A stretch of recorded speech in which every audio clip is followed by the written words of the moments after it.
Going on, everybody? Let's make sure we're recording, and we are.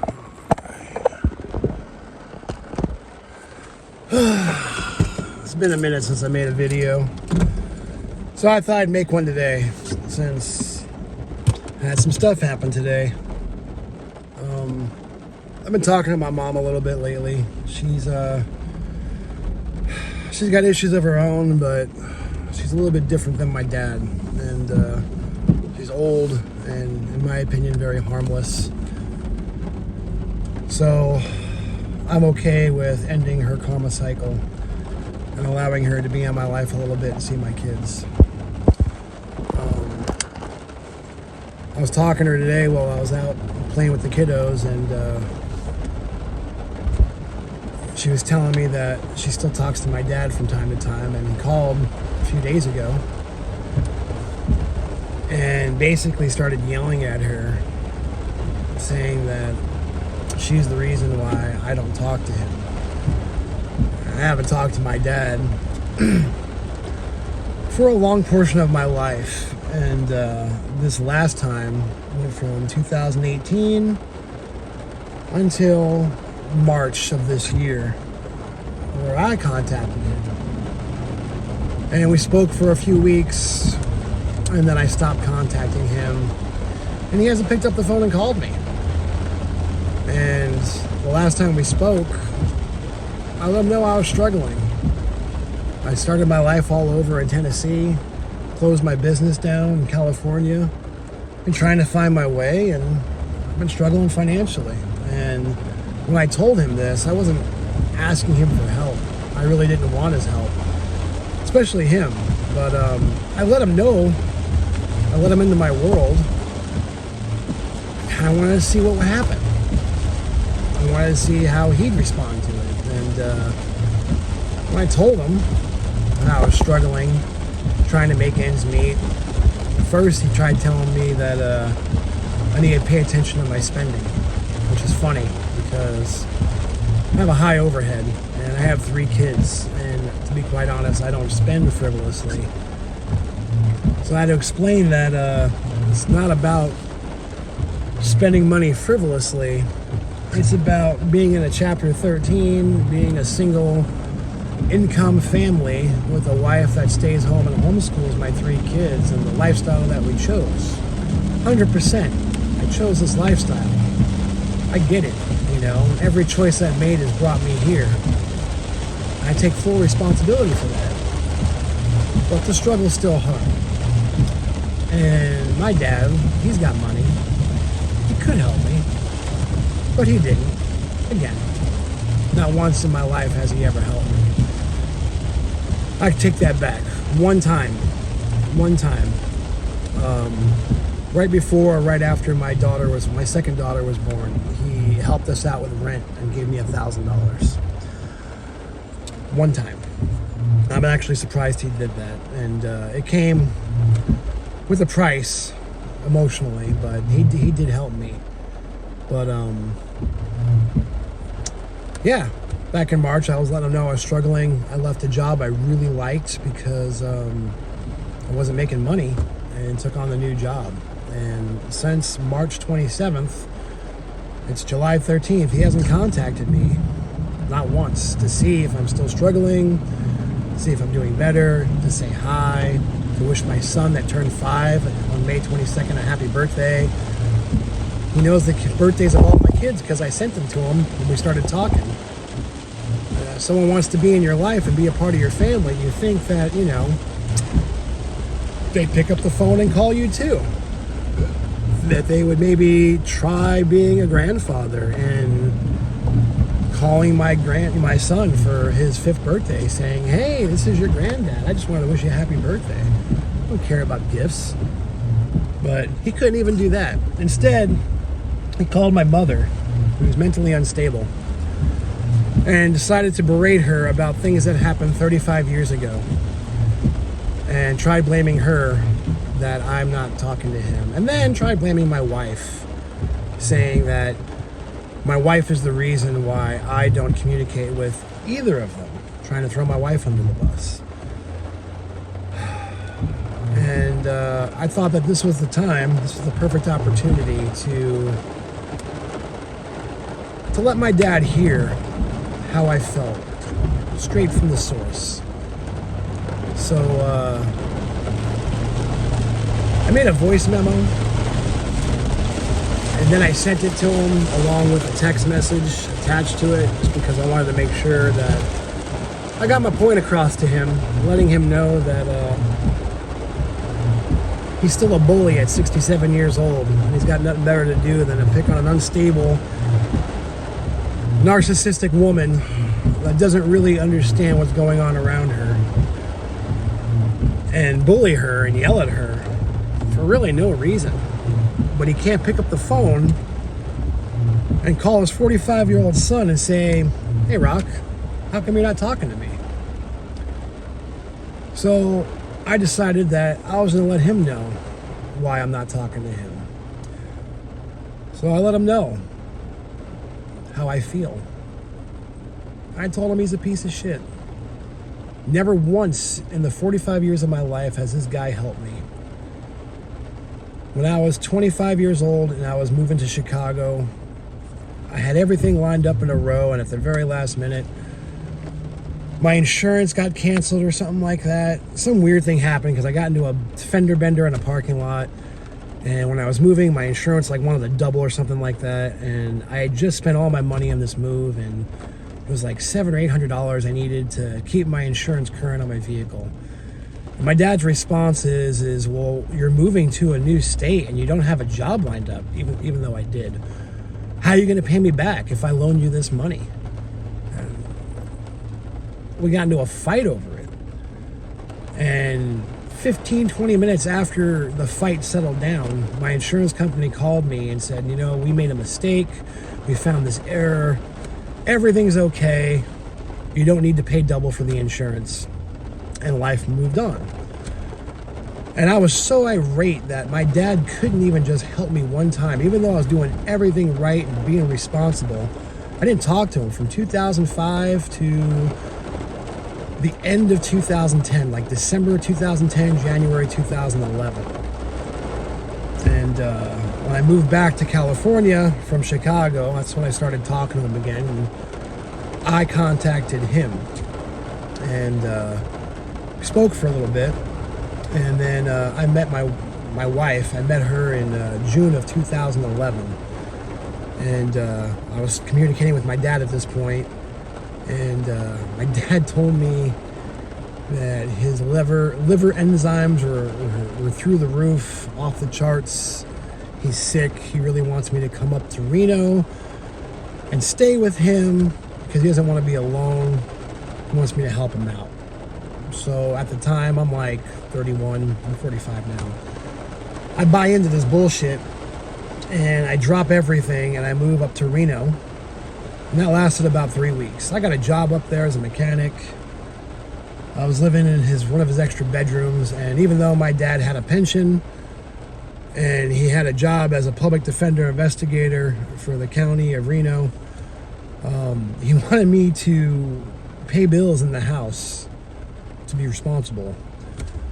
And then he got mad because I bought a plane ticket to go see my girlfriend, which is now my wife. So in a span of 3 weeks, we got into this really crazy fight to the point where I just wanted to get my stuff and leave.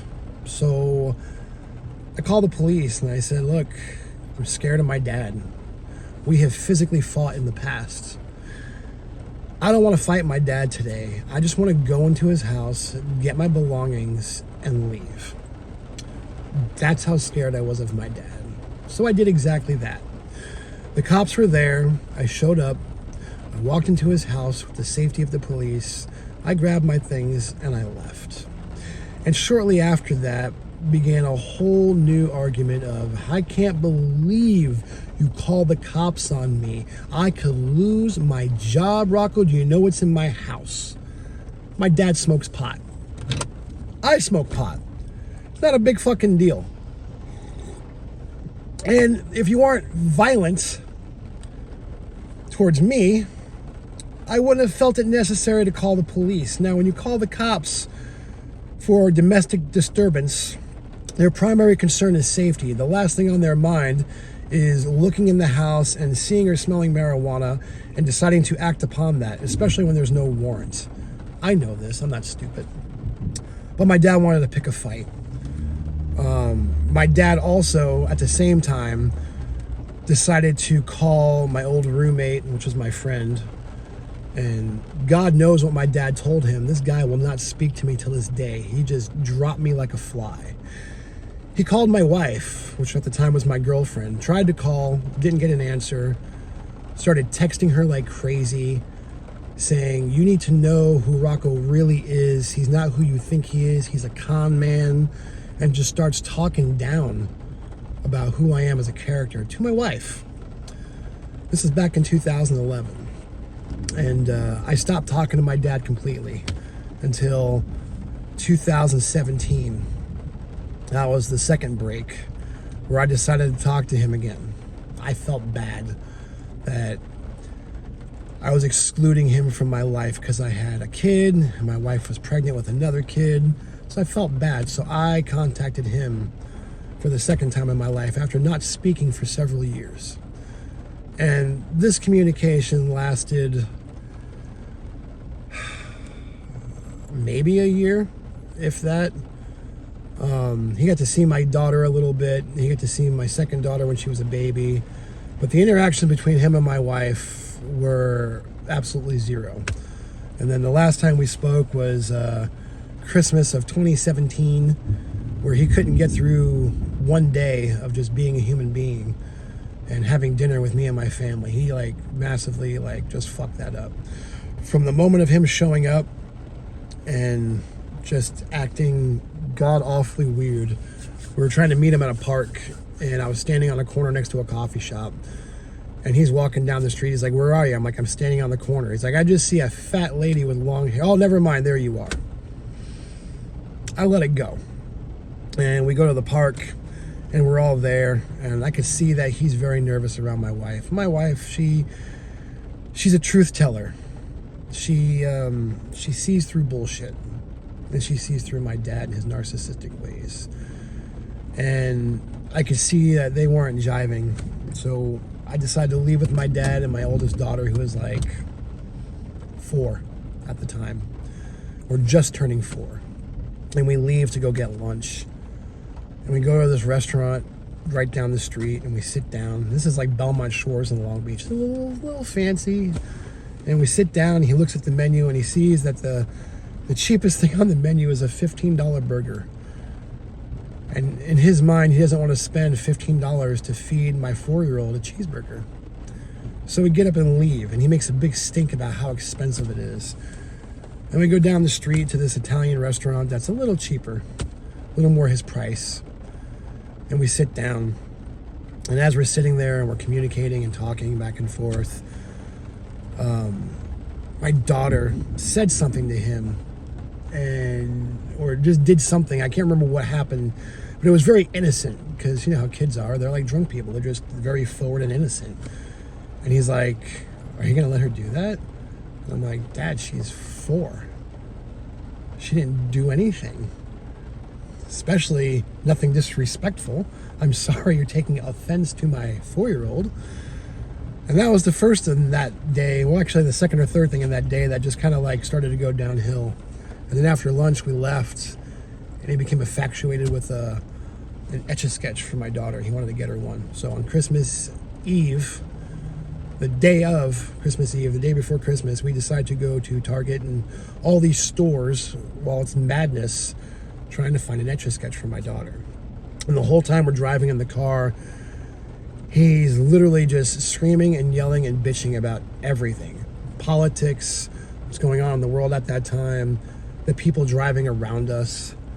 He pulls out his fucking pipe and hits it in the car with my daughter in the back seat. And I'm just like, really? It's fucking crazy, man. And I drop him off at his hotel room after that, and then I blow off dinner with him because I just don't want to see him anymore. On the next day, he says he's heading down to San Diego to go spend time with his attorney friend who has a daughter.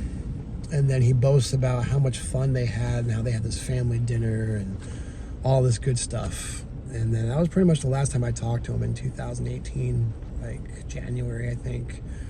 And then there was this time in March, but I guess the point I'm getting to is every time we don't speak, I'm the one that contacts him.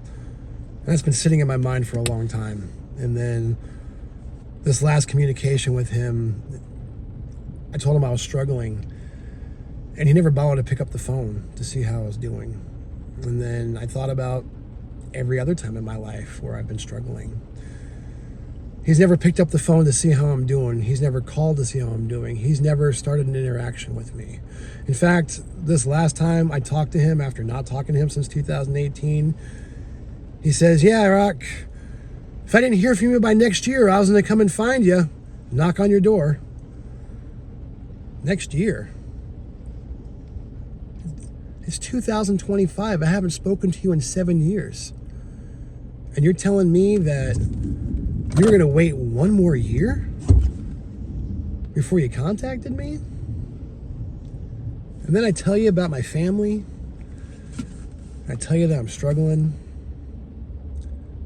I tell you when my kids were born. I send pictures.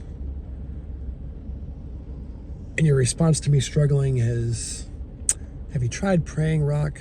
You should pray." I prayed. It helped me. I said, "All right, I'll pray." And I did. And I got this new job, and things got better. And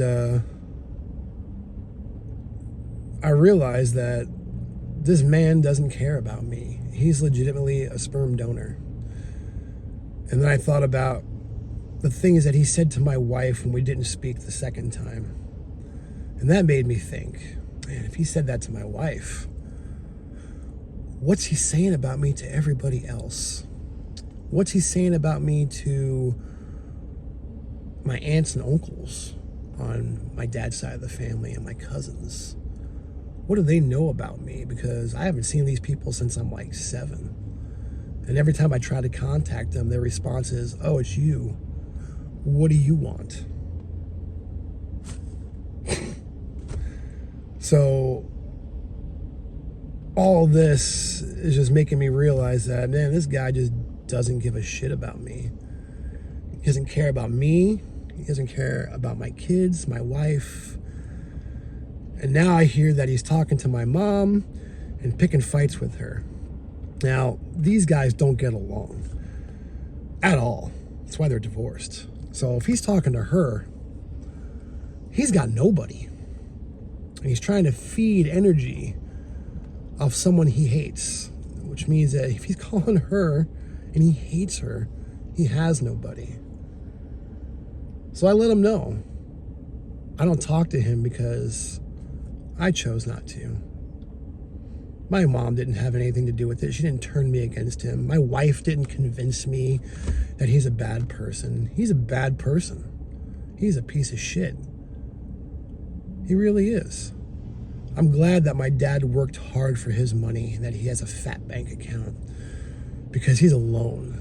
And when he dies, his body's gonna bloat, and no one's gonna know he's dead until his rent check doesn't clear that month, because he has nobody. And then I'm gonna be the next of kin. And I tell you what, man, I can't wait for that phone call, because I'm not going to claim his body. That guy's a piece of shit. My dad's also a private investigator, and I know that he does his thing to find all the information he can about me. So my little gift to him in the upcoming weeks is changing my last name.